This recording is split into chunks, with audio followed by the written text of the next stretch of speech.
Hello there, this is Derek Taylor. If you're watching this, this is the replacement for the live stream I was supposed to do yesterday. Unfortunately, it died again in the middle of our feed. So this is a recording done with Zoom, actually.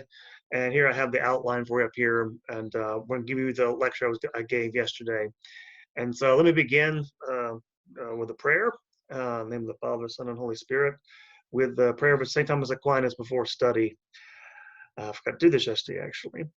O Creator ineffable, who of the richest of thy wisdom didst appoint three hierarchies of angels, and did set them in wondrous order of the highest heavens, and who didst apportion the elements of the world most wisely. Do thou, who art in truth the fountain of light and wisdom, deign to shed upon the darkness of my understanding the rays of thine infinite brightness, and remove far from me the twofold darkness in which I was born, namely sin and ignorance. Do thou, who givest speech to the tongues of little children, instruct my tongue, and pour into my lips the grace of thy benediction.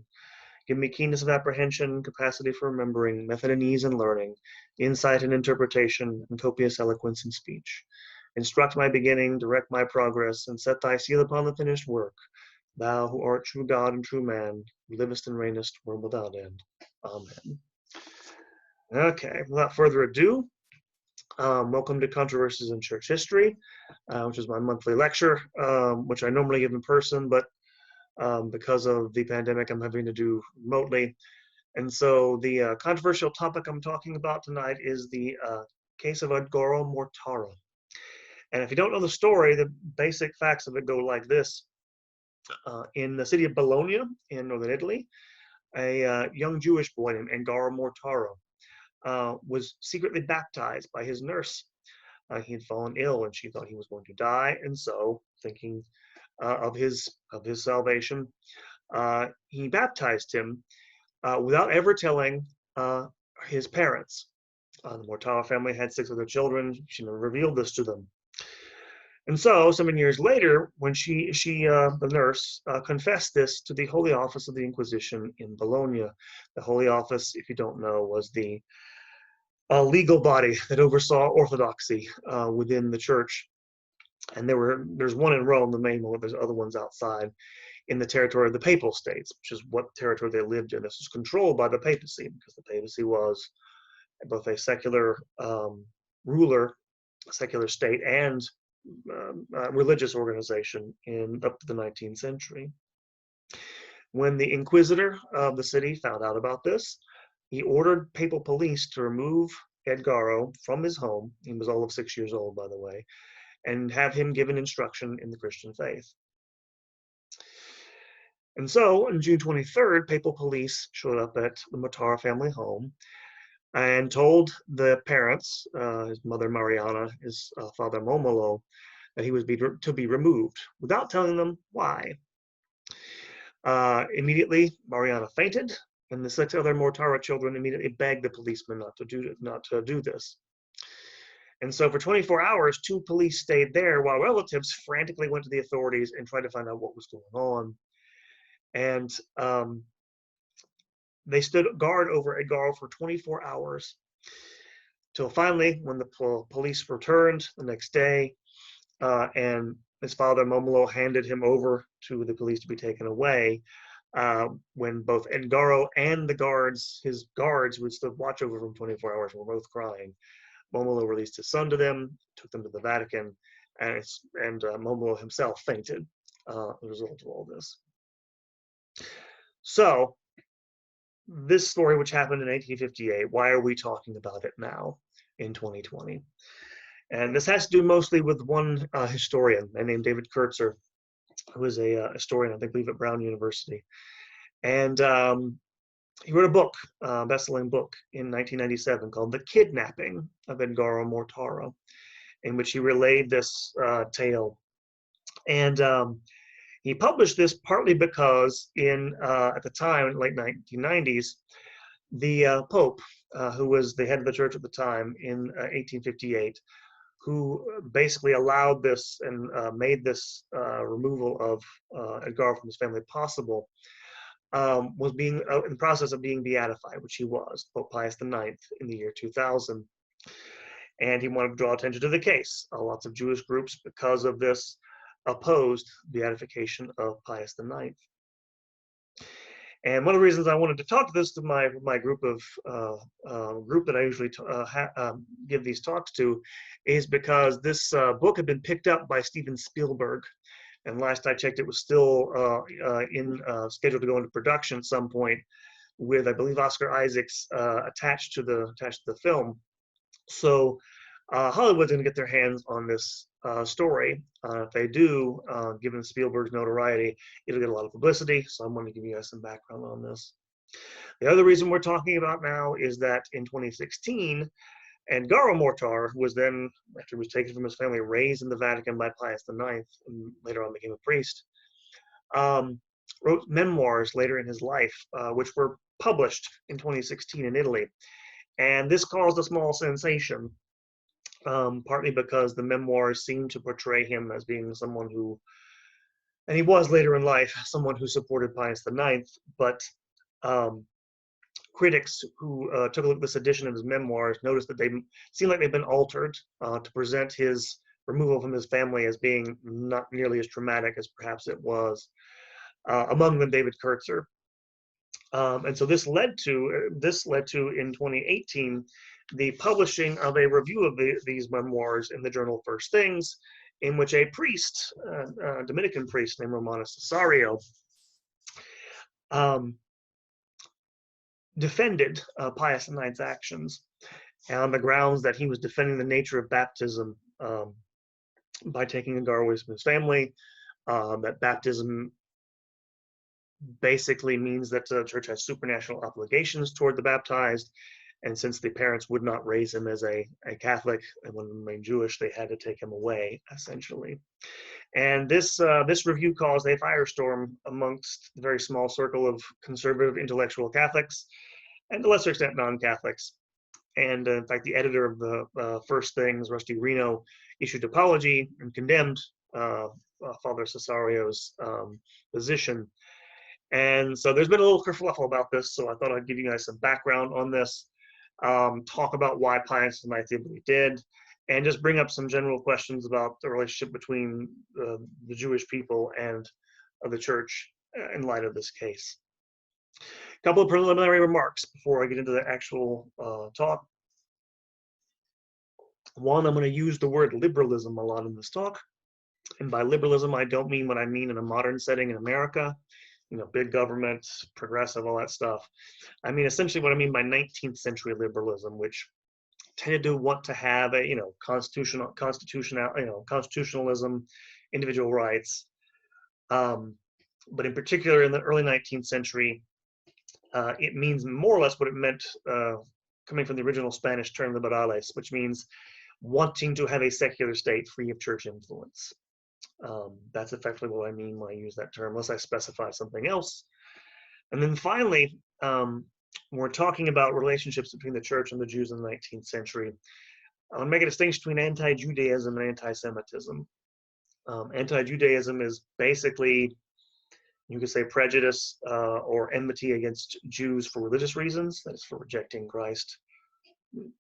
For the fact that the Jewish high elders put him to death in the gospel, something like that, for specifically religious reasons, which is different from anti-Semitism, which is primarily based on ethnicity and ethnic hatred of Jewish people, which, again, for the most part, as it exists, and what I'm going to argue is that for most part, Pius IX, insofar as he has prejudice against Jews, they're mostly of the first type. They're anti-Judaism, not necessarily anti-Semitic.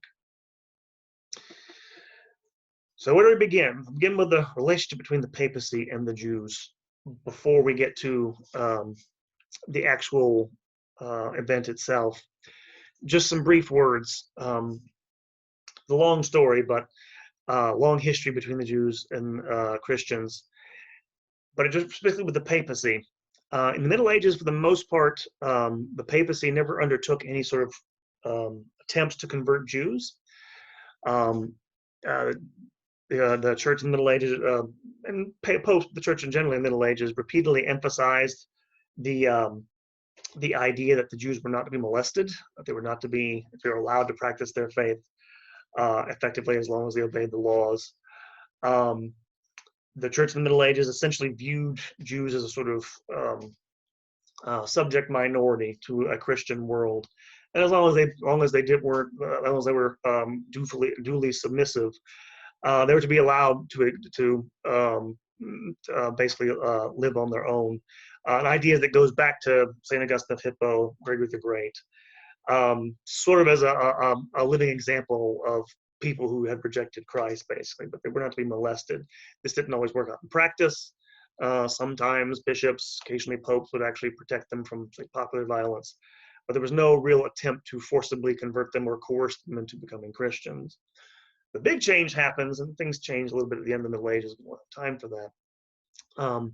Is in the after the Reformation of the 16th century, because after this, starting in the 1540s, the relationship changes greatly in Rome. The papacy, which had been, again, the medieval church, sometimes it gets a bad rap.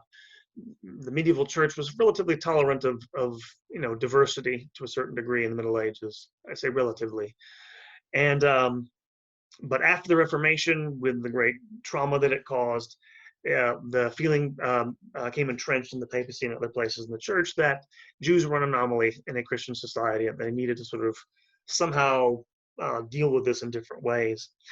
And so in 1543, in Rome, they founded the first house of catechumens.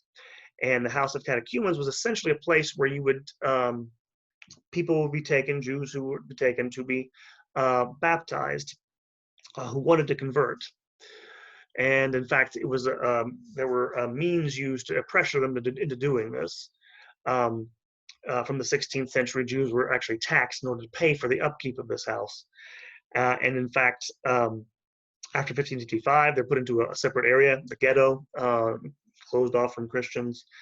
At the end of by the end of the 16th century, they are forced to listen to conversion sermons every Sunday. Preachers will come to the ghetto and preach to them and try to convert them. And in fact, there aren't many actual baptisms until you get to the 17th century. And there are several thousand, basically, from the 1630s up to the French Revolution in 1789, a little over 2,400 in Rome. And most of this meant a lot of times you would have, as far as I'm aware, relatives who had been baptized who, for whatever reason, wanted, other relative to, be baptized. If you're looking at motives, by the way, one of the reasons you might want to is to get out from some of the legal disabilities that you suffer in that state. And so what will happen is, say, a brother-in-law, there are actually cases, we have records of this, a brother-in-law taking his sister's child and getting them taken to the house of catechumens, be baptized. We have legal records of people trying to get their children back. In other words, it's not terribly effective. There's only about 3,000 or 4,000 Jews in Rome, and I think it's about 15 a year, I think, the numbers. I don't know if I have the numbers down here. But it did happen up until the French Revolution, which, long story short, changed all this. The coming of reform to Italy in the person of Napoleon, who not only conquers Italy, changes the laws there, eventually annexed the papal states, will do away with a lot of this, not totally all of this. After 1810, when he does annex the papal states, Jews are no longer tasked with contributing to the House of Catechumens. However, when Napoleon is defeated in 1815, the Roman ghetto is restored. Laws limiting, restricting Jewish, movement into the Christian parts of the city, restricting their entry into professions are restored. And in general, anti-Judaism remains fairly widespread in the hierarchy during the 19th and early 20th centuries. Now, what about Pius IX himself? Before becoming Pope, he didn't really have much to do with Jewish people. Pius IX was a bishop in the city of Imola in Italy, and the only time he basically had any contact was when he was actually ordered to remove a Jewish child from their home on the orders of the Holy Office, and that's about it. But he was, this is one of the themes I'll talk about here, he was popular initially with, I'm using that term specifically, Italian liberals initially when he becomes Pope in 1846. The reason is he was kind of had a reputation, not really deserved, as a reformer. He put together a plan for modernizing the papal state, which earned him credit with these liberal types, nationalists and liberals, but was very modest, and in fact was not quite indicative of what his mindset actually was. When he becomes pope, he does make some sort of charitable gestures towards Jewish people in Rome. He puts an end to the mandatory conversion sermons. He makes efforts to ameliorate overcrowding in the ghetto by allowing Jews to settle outside of it. He abolishes internal passports. You have to have a pass to go from the Jewish quarter, the ghetto, outside of it. He put an end to there were certain rites that happened during Carnival and stuff like this were degrading to Jews. He did away with those. And so in his mind, this was basic. In his mind, these were acts of Christian charity. But he did not envision altering their legal status. And I'll come back to this. But he believed the Jews should not be persecuted, but should remain dependent on Christian charity. And he never deviated from this belief.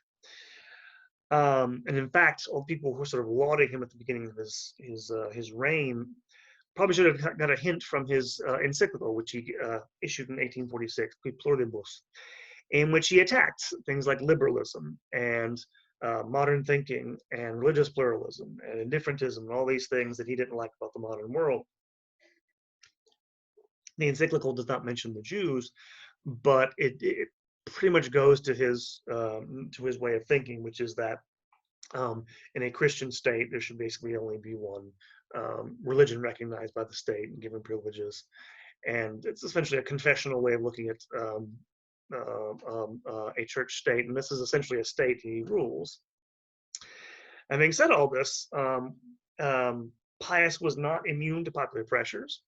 And in March of 1848, a couple of years after he becomes Pope, he'll actually accede to popular demands and issue a new constitution for the papal state, which will do things like, grant some offices for laymen in the state. It was almost wholly by clerics at that point. This is still, by the way, something people who are reformed the Vatican talk about. We have more laymen work in the Vatican because it was a very clerical-dominated government they had. This constitution granted equality before the law, but stated that full rights were still only accorded to Catholics. This led to greater demands. In fact, during Passover in 1848, in April, a crowd of Catholic and Jewish Romans tore down the gate to the Jewish ghetto, which Pius allowed to happen. He didn't stick the police on them. Soon, the gates of the ghettos in the rest of the cities of the papal states were torn down as well.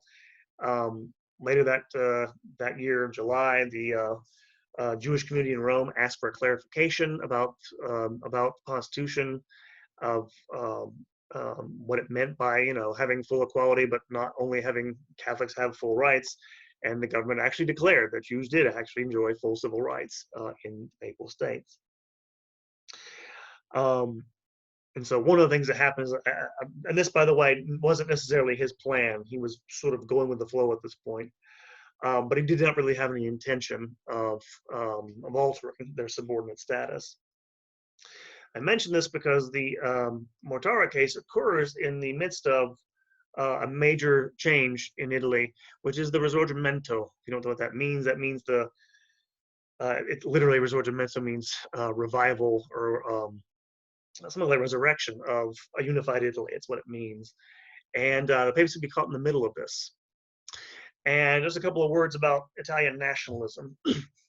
Nationalism was stirred up by the French Revolution. And in the 19th century, you had people who desperately wanted to have a unified Italian state. It hadn't been a unified Italian state since the Roman Empire. And one of the more important radical types, political and intellectual, is a man named Giuseppe Mazzini in the 1830s. Revolutionary, founded many secret societies, including one called Young Italy in 1834, all with the goal of pursuing political activity to unite Italy in a republic, particularly for Mazzini, who despised the papacy, one freed from papal authority. And his nationalism was very much of a sort of mystical, almost mystical source, almost a religious form of nationalism. And the people as a counterweight rather than, say, the papacy. but a real threat to notions of a confessional state like the one Pius, which is all Pius knew. Second thing to note about this is that the nationalism was, and this drive for unification was backed by, and most liberals were, a largely movement of the middle classes, which was not very large in Italy in the 19th century. It was not very economically developed. You're talking mostly about the professional class of lawyers, doctors, businessmen, professors, stuff like this. Most of whom remain Catholic, unlike Mazzini, but they yearn for greater freedom and equality. And in particular, most of these middle class people wanted to get out under the political tutelage of the papacy. They wanted his interference to be over with, essentially. This is why they were attracted by ideals of nationalism and liberalism. And then finally, one last thing about this. Nationalism gained the support of Jewish people in the Risorgimento, pretty much, and again, for obvious reasons. There was really no other way for them to better their status other than by joining revolutionary movements, which they did. They were prominent in Young Italy with Mazzini. He had good relationships with them. And people like Cavour, I'll get to Count Cavour in a second, who was the prime minister of one of the main Italian states behind unification. Was also on good terms with the Jewish communities of Italy. But in particular, nationalism, with its emphasis on the equality of all citizens, was attractive because it meant, of course, no religious distinctions. And I say this because later on in the 19th century, as secular anti-Semitism becomes more prominent, this will change. But the point is, in the early 19th century, as a sort of partner in wanting to dismantle the confessional state, there was more symbiosis between nationalism and Jewish communities. Which brings us to the turning point in Pius's career, more generally speaking, which is the Revolution of 1848. What happens in that year is, if you don't know, revolution breaks out in France, kind of begins to spread to Italy, and to Piedmont. And in Piedmont, Sardinia is that's the state that's going to make unification happen. It's a state in northern Italy, eventually gains Sardinia, but it's in northern Italy. It's capital at Turin. And the revolution there brings a liberal constitutional monarchy to power, where it has a real parliament, it has a constitution, and it'll become a model in some ways for the rest of Italy, and for the eventual Italian state that gets formed. What happens is this leads to revolutions elsewhere in Italy. All of a sudden, there are greater demands for greater, things like new constitutions, greater freedoms, but also, and I didn't mention this at this part, northern Italy parts of northern Italy are being governed at this point by the Empire of Austria. Why? Because after the wars against Napoleon, Austria was made sort of the power in that region by the Congress of Vienna. Powers were met after that war was over in 1815. And they had been the governor of parts of northern Italy. They were also the main ally of the Papal States, which is why Pius IX did not want to go to war with Austria, which Italian nationalists in Italy wanted to go to war with Austria to kick them out. Again, they're foreigners, want to get them off Italian soil. They wanted the Pope's backing. And Pius suggested, instead of going to war, creating a league of Italian states to deal with the question of unification.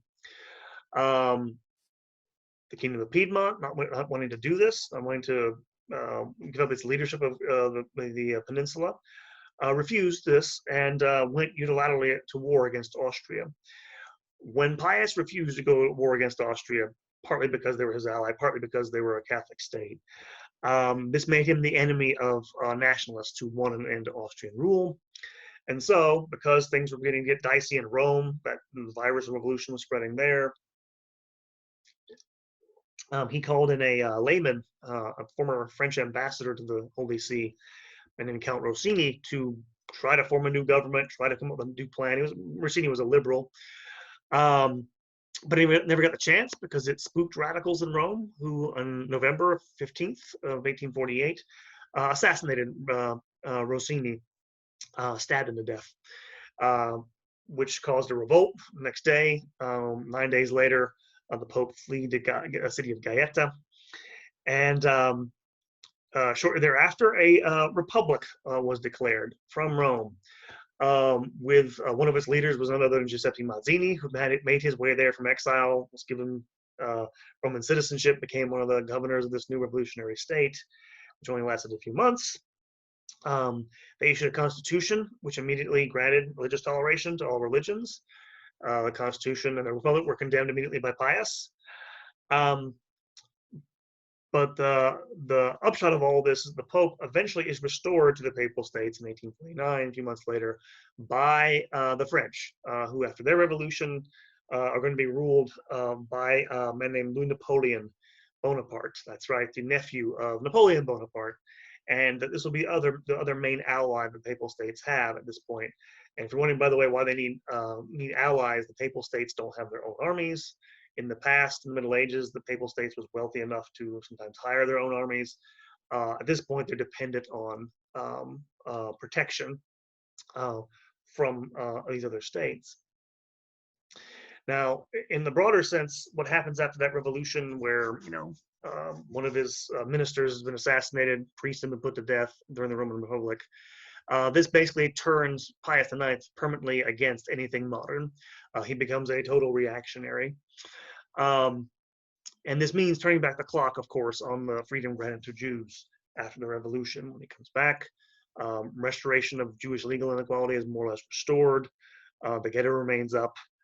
In principle, the restrictions against employment and professions and stuff like this are restored. Jews still appeal to him to do something about their grievances. He will appoint a commission to study them in 1855. In practice, Jews could still more or less live where they wanted. And in fact, it's a strange thing. The Jews were to be legally subordinate. They were the only other religion allowed in the Papal States. Every other, only I think there were 4 synagogues in Rome in the Jewish quarter. That was it. There were no other houses of worship besides Catholic churches in Rome. But from Pius's point of view, the only thing he was willing to grant them were legal exceptions to their subordinate status here and there. Was never willing to go the whole way and give them legal equality. And the reason for this is, again, in his mind, the world he grew up, the idea is sort of one of, if you know the phrase supersessionism, the idea is that with the coming of Christ, the Son of God, this has been the fulfillment of the Old Covenant. Therefore, the Christian church is the new Israel, whatever. It's superseded the old Israel. And therefore, the Jews, because they've rejected Christ, in his mind, can't be put on the same level of equality in a civic sense with Christians. It would undermine, in his mind, that notion of the Christian faith being the true one, basically. And he can never quite sever civic equality from spiritual things in his mind. Part and parcel of that inheritance from an earlier period and from a long history in the church, which goes back way before this. After the revolution, as I mentioned before, the Kingdom of Piedmont, Sardinia, takes leadership, aggressive leadership of this push to unify the Italian peninsula, led by Camillo Benso, I think it's his real name, Count Cavour, who becomes the major politician responsible for this. He's the one who founds a journal called the Risorgimento, which is where we get the term from, in which he advocates for unification along more or less anti-clerical lines. Not necessarily anti-Catholic, he remains Catholic, but he's a liberal. He's opposed to clerics having any temporal authority whatsoever. And this is where you get his phrase. This is his phrase: a free church and a free state. When Piedmont gets its liberal constitution, he'll eventually become a minister, elected to Parliament, become prime minister. And in the 1850s, he begins, with the help of radical leftists, he's not a leftist, he begins passing secularization laws, laws designed to nationalize church property of convents and monasteries, which are deemed to be useless to the common good. That is, all they do is pray, essentially. They're contemplatives. He'll seize their property and get rid of them this way. This was done, by the way, in the French Revolution. This is wherever the revolution comes, the French Revolution, this is the sort of thing happens. while at the same time passing laws that removed education from the realm of the church. So he's taking church property. He's cutting off, I'm going to think of Pius IX. Pius IX hated Cavour and Piedmont for this, undermining the church's ability, of course, to, pass on the Christian faith, basically, which, of course, they dominated education before that, in the Middle Ages and later on. And to give you an idea, what, liberals believed in constitutionalism, rule of law, all this stuff. In the parliamentary, I'm laughing because in the parliamentary elections a few years after these laws are passed in the mid-50s, the elections of 1857 in Piedmont returned a fair number of priests, apparently mostly people who were fairly conservative, and so Cavour, worried about the effect it would have on his reforms, actually had them the elections of many of these priests investigated for fraud and had them invalidated. So again, I'm saying this just I'm laughing, but what we're getting at here is, of course, what are the bounds of state power and what can it do? And is a religious state really that much worse than a secular one? The usual, we'll get to the usual answer for a liberal in the 19th century is yes. Clericals, all despotism, that sort of thing doesn't happen here. That's not quite true for Cavour, even though he was a very, very skillful politician. In any case, you had this rivalry between papacy, papal states, and Kingdom of Piedmont, which is all the backdrop to the Mortara case. So we come back to 1858 in the middle of all this stuff. The family finds out eventually why. They didn't even tell them initially why had taken him away. They find out that their nurse had baptized him without their permission. And so in response to this, they had to make a legal appeal, send a legal brief to the Holy Office of the Inquisition in Rome. And again, I can't stress this, the Papal States really was a state. The Inquisition was not some sort of torture chamber, it was a legal body. And they were very, very much sticklers for legal procedure and all this stuff. And so, with the help of rabbis in Rome who had long familiarity with these Vatican legal procedures, put together a legal brief, basically stating why they should have the child returned to them. And in the brief, they actually appeal to the writings of Thomas Aquinas, who, if you don't know, famously basically said that no, forced baptism you shouldn't forcibly baptize non-Christians. Basically, you shouldn't force people to believe. You shouldn't force people to do this. And rabbis in Rome, Jews had enough experience with the legal system to know this because of prior experience. Although I should say again, one of the reasons why this touched off such a firestorm, as we'll get to in a moment, is that after Napoleonic Wars, this sort of thing didn't happen that much anymore, and so it was rare by 1858. It's one of the reasons why it caused consternation. And they made three arguments in the brief, all of them coming from Aquinas. One, that it's not the custom of the Catholic Church to baptize children of unbelievers against their will of the parents, I should say. Secondly, the church has no authority over the children of unbelievers. And then third, baptisms of non-Catholics against the parents' will are invalid. And so those are the three arguments of the parents. Eventually, the Holy Office responded, basically saying, well, no, for a couple of reasons. One is that the child was no longer an unbeliever because he'd been baptized. And that's they claim the baptism was lawful. And by the way, if you don't know, I'm not a theologian, so take everything I say with a grain of salt, and I of course submit my opinions to the authority of the church in these matters. The layman can baptize people in emergency situations. You don't necessarily need to have a priest to do it. But the point was, the Holy Office said that even if the baptism was unlawful, it was still valid. In other words, say it shouldn't have been done, but now that it's done, baptism imparts a supernatural character. It requires that the child now has supernatural rights. He has a right to the Christian faith. You can't take it away from him. Therefore, no longer an unbeliever, and therefore, the Vatican had a right to take him from the family and raise him as a Christian. Now, as I said before, All this was pretty much, again, these laws have not been enforced much over the past several decades since the Napoleonic Wars. So the question was, why did Pius let this happen? There's a couple of reasons for this. One is that he insisted that he was bound by church law. Church canon law at the time stipulated this, that you had to raise someone Christian if they were baptized with this, even if it was against the parents' will. This had happened, it's only been incorporated into canon law in the 1740s by the Pope at that time. Again, this takes some more explaining because it is obviously a controversial thing. Pius thought it was part of his duty as a priest. One of the things about Pius is that he saw himself as a priest first and a ruler second. He thought he was doing his duty as a priest to give this, child the light of Christ, the true faith, by doing this, and that trumped the rights of the parents to raise their own child. The Vatican, including Pius IX, claimed the child did not want to return to his family. The family, of course, vigorously disputed this, and he was miserable and he didn't want to go back.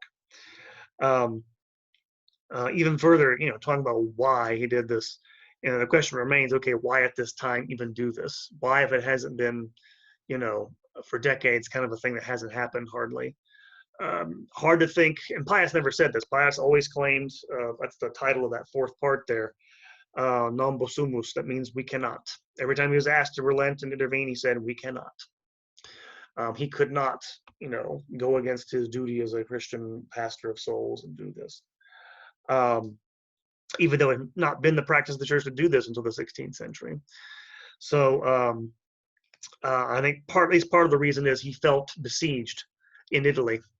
Again, they're taking away, all this stuff in the church, and you have secular liberals trying to undermine the faith by taking over education from them. It feels a little bit like, at least unconsciously, he's trying to assert control by asserting this in this situation. Again, he never said that himself. That's my interpretation of it. Well, when this got out, and it took a couple months, news out of this outside of Italy, it caused an international scandal, even among papal allies. Of course, Piedmont, Sardinia, and Cavour sent a protest demanding he release the boy to his parents. But also the emperors of France and Austria, Louis Napoleon and Franz Joseph of Austria, also sent official protests asking him to reverse his decision. And pretty much the press in France, Britain, America, and other liberal countries, if you want to call them that, had a field day with this.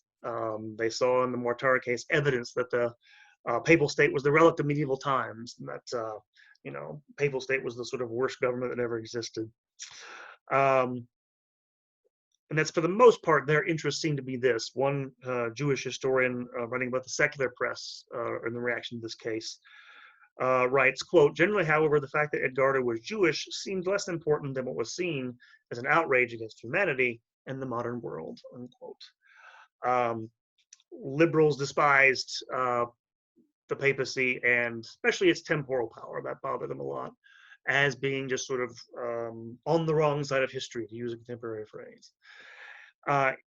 And also, this sort of sealed the fate of the papal state to a certain degree, because shortly thereafter, in July of 1858, Cavour made a deal with Napoleon in exchange for some territory in northern Italy. Napoleon agreed to give military aid to Piedmont in their upcoming war they were planning to fight Austria again to try to kick them out permanently. And this seemed to have been, and there's some people who think this was prompted by the actual Mortara affair. And certainly this is an off-quoted quotation from one of his letters. The emperor, Louis Napoleon, took advantage of this to try to aggrandize himself at the papacy's expense. Louis Napoleon, the Costco version of Napoleon, was kind of a cynical, wily guy. In any case, this is Count Cavour, writing about the Mortara affair. And I'm quoting here, quote, the emperor, that means Louis Napoleon of France, the emperor has been delighted with the Mortara affair, as with everything that may compromise the Pope in the eyes of Europe and in the eyes of moderate Catholics. The more charges that can be made against him, the easier it will be to impose on him the sacrifices called for by the reorganization of Italy. We must make the most of all the emperor's efforts to bring the Pope to follow a more reasonable political line. By insisting with regret that the Pope's conduct shows it to be absolutely impossible that he should keep the temporal power outside of the walls of Rome. Unquote. Not surprising, Cavour wanted to use this to basically swallow up the papal state, which is we'll see in a moment what they did. One other thing to note about this affair is that it got a lot of attraction in Britain, and interesting because the British government had no real interest at stake in this, and they didn't actually send troops or anything, but both Tory and Liberal governments from 1858 to 1861 were watched events very closely in Italy, and mainly for ideological reasons. They despised the papacy, especially the papal state as well, as much as Italian liberals did. According to some of the I'm quoting from sources here. One of their ideological goals, quote, was to rid Italy of the thraldom of ecclesiastical and political domination, unquote. And they regarded the papal states as, quote, the plague spot of Europe. Their goal was to, quote, promote the moral and material progress of mankind, unquote, by replacing the papal states. In other words, the British were at this point a liberal country, essentially. And there were ties between Count Cavour, who spent much time in London, studied Parliament there. The Constitution, actually, in Piedmont was modeled after the British Constitution. Giuseppe Mazzini had spent time in London. Most continental radicals had spent time in London in the 19th century, including, by the way, in 1848, of course, Karl Marx. They all had, and Cavour kept his allies in the British government informed of his activities. And they were diplomatically and morally supportive, if not anything else. They actually did at one point instruct their ambassador to tell the papacy that they supported French protests, although they never actually issued any formal protest themselves. Probably a wise thing to do on their part, but there actually were, at that point, Jews had been emancipated in Britain for how long, but maybe only a few years, but there were, I think, 2 or 3 Jewish MPs in Parliament, at least by background. Benjamin Disraeli, Lionel Rothschild, and one other whose name escapes me. They apparently never bring the case up in Britain, but Britain definitely is enjoying. They want to see the papal state go under for ideological reasons. Then finally, we come to international Jewish opinion. And of course, once this gets out, there's an outcry, especially in the countries where Jews have been emancipated legally, United States, France, and rabbis across Europe send, protests and pleas asking Pius to release the boy. And in particular, the Jewish community in Britain sends a philanthropist and entrepreneur named Moses Montefiore, who's actually really important in the history of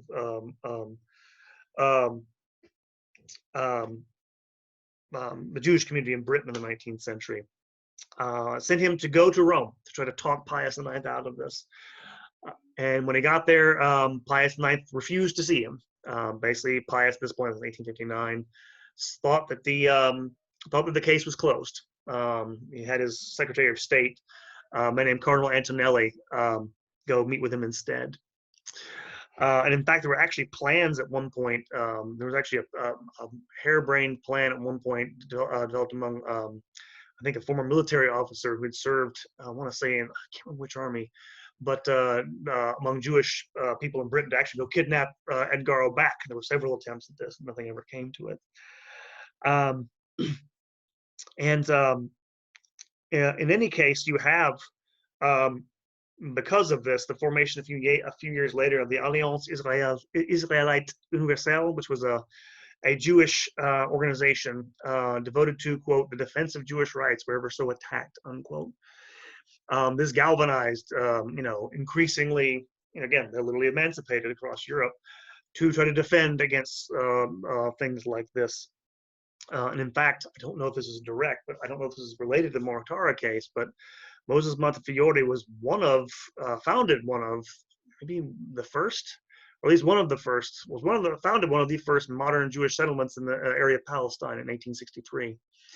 And so this is perhaps thinking, again, this is one of the reasons why the Zionism becomes a movement at the end of the 19th century. Jews, in order to prevent their their legal degradation, they eventually want, put this way, there's a reason why Pius didn't, I guess there weren't any Protestants in Rome at the time, but if he had tried to, for example, remove a British subject, a British kid from a British family, and if they'd been, illicitly baptized and raised them as a Catholic, the British state would have intervened.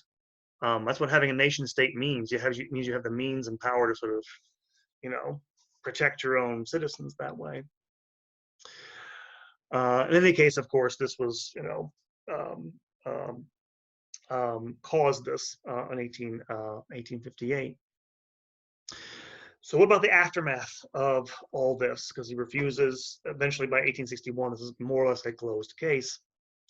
Say more or less. Well, one thing to note about all this is the grief of the Mortara family. They spent a lot of money, a lot of time trying to recover him. They sought help from Jewish organizations abroad, particularly in Britain. Momolo Mortara went to Britain to enlist the help of organizations there. And in fact, they spent so much time away from their business in Bologna, they actually went under. They actually lost their business. The family eventually moved after this to Turin in the 1860s. And of course, the next year, Cavour got what he wanted. Piedmont started a second war of independence, defeated the Austrians. This led to revolutions opening up across northern Italy in various places, all of which whose revolutionary governments asked to be annexed to the Kingdom of Piedmont, Sardinia. Then in 1860, Giuseppe Garibaldi, the famous leader, revolutionary leader, took his expedition of 1,000 men to southern Italy, defeats the Kingdom of Sicily in battle, and then as he is marching toward Rome, he's met by Victor Emmanuel II, the King of Piedmont, Sardinia, who convinces him not to go to Rome because Rome's protected by France's troops at this point. And so Garibaldi hands over power to Victor Emmanuel, and the Sicily is united to the rest of the governments of Italy, and Italy is turned into a united country, becomes in 1861 the Kingdom of Italy with a liberal sort of constitution, all except Venice and Rome, which Venice will come in 1866. And then finally, a few years later, when the French go to fight the Prussians, disastrously speaking, they remove their garrison from Rome. The papacy is basically defenseless at that point. They go into do Italian troops and take the city of Rome in 1870, which, to finish our story, means that, of course, the Papal States are no longer in existence, which means that at that point, Edgaro Mortara, I think he might have been how much older at that point, 18, was of age. He could leave and go back to his family and go back to Judaism. The Italian government actually offered to do this, to remove him from there. In fact, one of his brothers, as soon as Rome fell, went from Turin down to Rome to ask him to rejoin the family, rejoin the Jewish faith. And Edgaro refused. He said the best way for them to be reunited as a family was for them all to become Catholics. And so he did not go with them. In fact, he remained, and 3 years later, he became a priest, was ordained, and became, from by all accounts, a very excellent preacher. He went around Europe, in the United States, giving sermons. He kept in contact with his family, by the way. If you don't know, there's a famous picture of him with his family from the 1870s when he's in his clericals and his parents are next to him. When it actually was taken, by the way, the Vatican let him come see him. It wasn't like they kept him totally away from them. But even then, after he became a priest, when he came through Turin to preach, his family would go listen to him preach. And in fact, he did at one point, when his mother passed away, went to her funeral. So until the end of his days, Edgaro defended Pius IX. And his memoirs actually end with his wish that one day he would be declared a saint. He lives a very long life as well. He dies in 1940. But this ends the story of Edgaro Mortara. So the things that this case brings up are, of course, neuralgic points in the modern world for us, issues of religious freedom, stuff like this. And again, I'm not a theologian. I don't want to, put my opinions out there as anything but opinion. How are we to judge Pius IX in this case? And I believe very strongly in the necessity of baptism for things like salvation. I'll never forget my own baptism. I was baptized as an adult. It's an amazing experience. Um, all that being said, it seems pretty clear to me Pius was wrong to do what he did. I don't think Pius acted out of malice or spite, even if I think he may have been acting out, I think I mentioned earlier, he might have been acting out of someone who was losing control, and this was a way to assert control, and it may be a bad thing if he did that. Again, I think just in those moral terms, it was impossible for Pius to probably think that way. And I say this as someone who, by the way, I revere Pius IX. He's revered, by the way, one of the reasons why he was beatified in 2000. Pius IX, of course, was the Pope who proclaimed the dogma of the Immaculate Conception of the Virgin Mary. He's also the Pope that in 1870, as the Papal States are being gobbled up by the Italians, or about to be, convened the first Vatican Ecumenical Council, which gave a dogmatic definition to papal infallibility. He's very important to the history of the church, and a lot of people see him, and I do too, as someone who is a defender of the church's teachings and faith against the onslaught of modern ideas and stuff like this. So it's not easy for me to sit here and say it, I criticize him like this, but it seems pretty clear he did the wrong thing. And I get why priests, Father Cesario, would want to defend him. Best you can say, maybe he was well-intentioned, but it did no good, I think, in the end for him. Again, you can say, look, Edgaro Mortara became a fine priest. God can bring good things out of bad things, but does not give you the right to do the bad things. Therefore, of course, if I was a Jewish person, I'd probably despise Pius IX. That seems fair enough to me. One of the things that it brings up, though, is this problem of baptism and, the whole issue of religious freedom, religious pluralism, stuff like this, because Pius was opposed to all that. And that's one of the reasons why he is controversial. I don't know about those listening. If you're a liberal Catholic, most of the ones I know who are on that spectrum hate his guts. His despise Pius IX. And partly because he did believe, baptism, being a member of the church was, necessary for salvation. And so it's seen as being, well, this age of enlightenment, there can't be, there's no way to know which the true faith is, and therefore they're all equal, something like this. He couldn't go for that.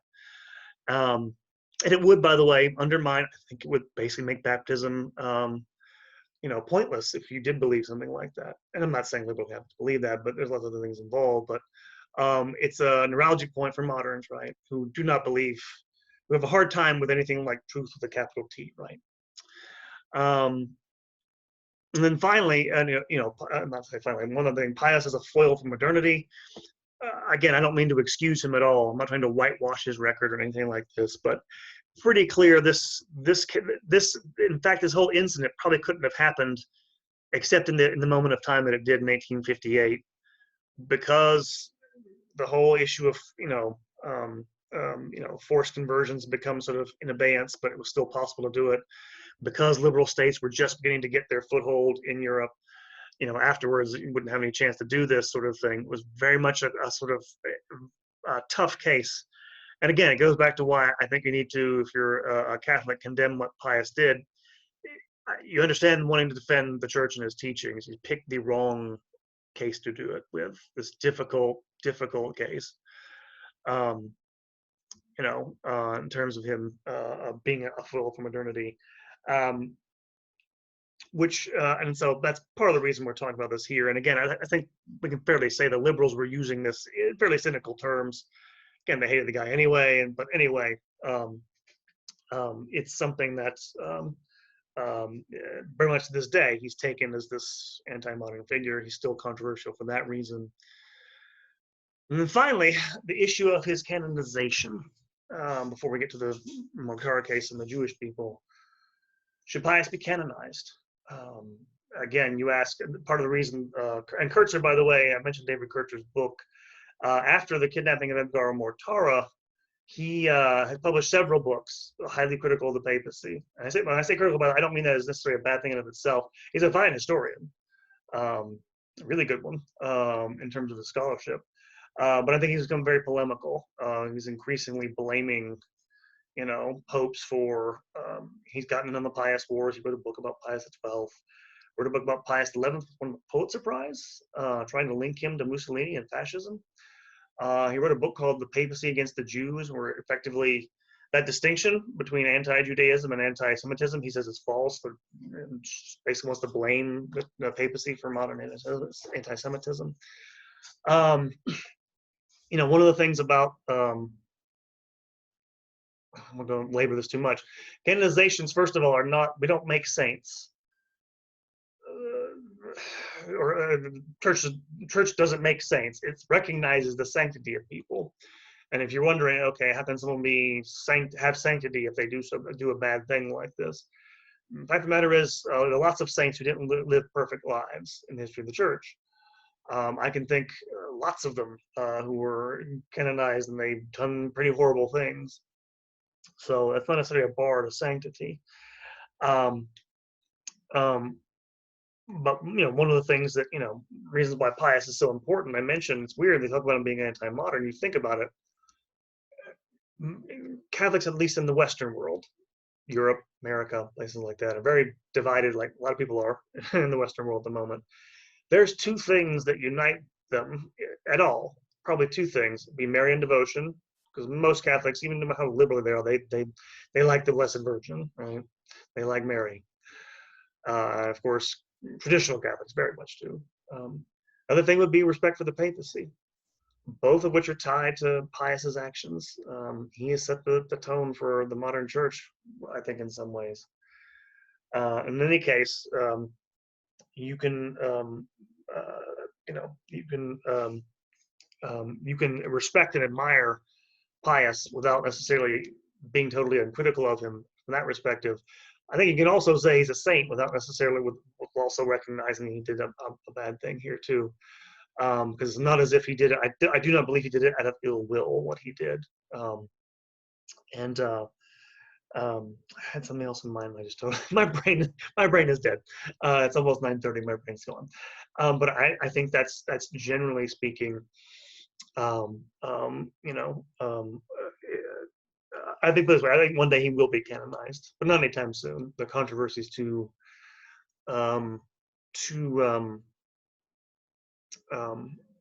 deep at the moment.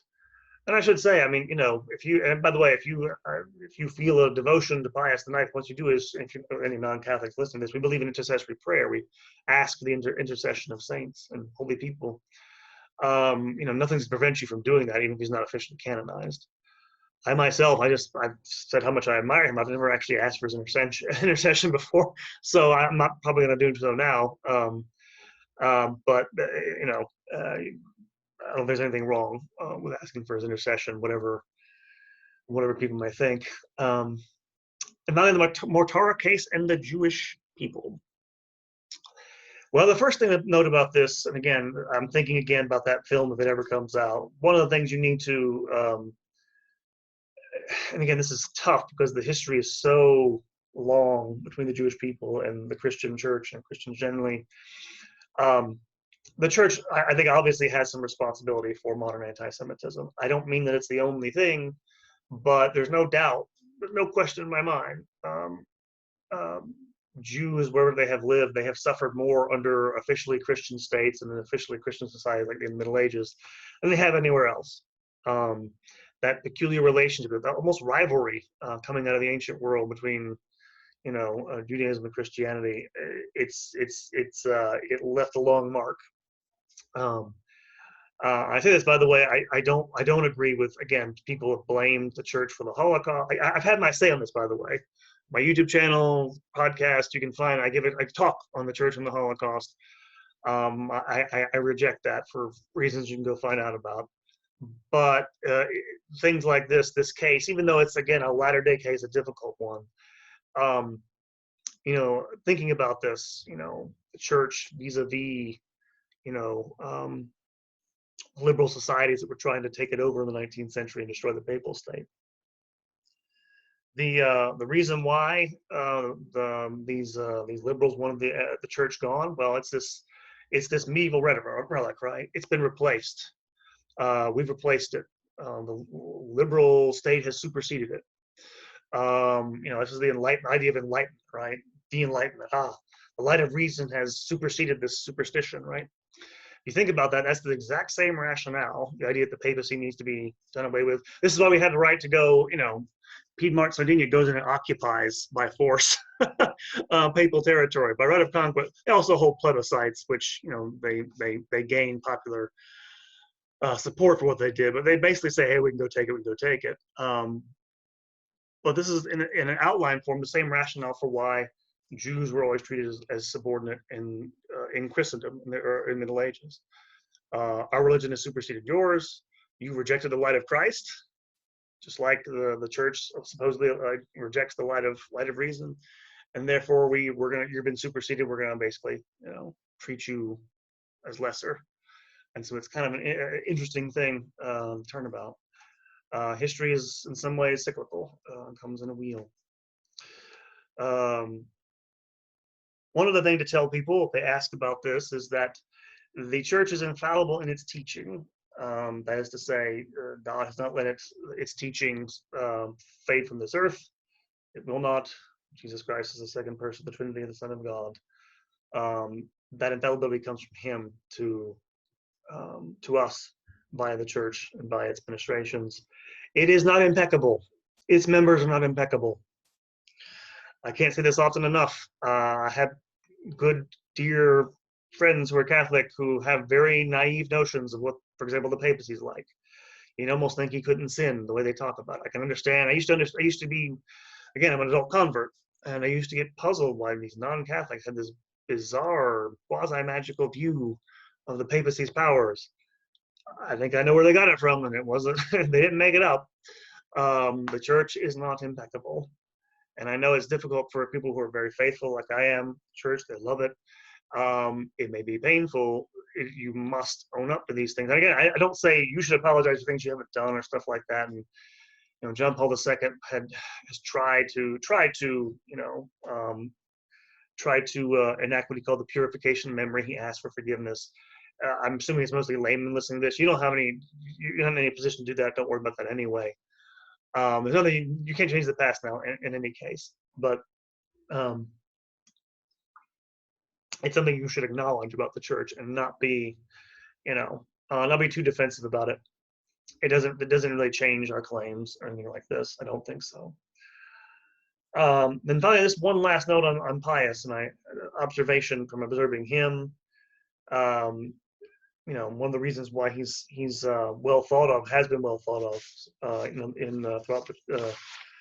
by many people, is he was someone who strove for sanctity. If you're a faithful Catholic, this is one of the things you strive for too. He was very pious, very devout. Even people who strive, who pray a lot, who pray the rosary every day, and who do all the good things, can still do bad things almost unthinkingly. And in fact, you can be tempted. I'm calling this temptations of sanctity. Again, because I'm striving for sanctity, because I am part of the body of Christ, which is the true body, the true Israel, all this other blah blah stuff. I think it gives people the temptation to think that because we have this great dignity in Christ as being a son of God, like through baptism, that our supernatural obligations relieve us of natural obligations, that we can, violate natural justice because you have been given this. And again, this is basically what happened in this case, violating the parents' rights because of the most important thing to me, the supernatural grace of Christ. Something all of us need to think about, like, don't give into the temptation to think you're exempt from those things. You're not. And if saints can err like that, so can you. So anyway, that's the last thought that I have about the Mortara case. If you have any questions, I'm going to post this on YouTube I'll leave the comments open. You should be able to ask me questions. I'll try to respond. Again, I want to apologize for the problems with the live stream. Um, uh, I'm toying with doing something different next time. I'll let everybody know. I don't know how to fix the problems. It keeps freezing. We'll see what happens. One last note. The final talk I was slated to give will be on May 25th. It's not a little less than a month. Next month, last one of the spring semester for the school year. And that talk will be on the promulgation of Humanae Vitae and the controversy that followed it. I'm talking about the origins of the encyclical, why it came out the way it did, why Pope Paul VI issued it, and why it got the reaction that it did. So that's Humanae Vitae, May 25th. Be on the lookout. I'll notify people through Facebook and other means. But thank you all for listening to this. Again, apologies for what happened last time with the live feed. So take care, everyone. God bless, and hope I'll see you next time.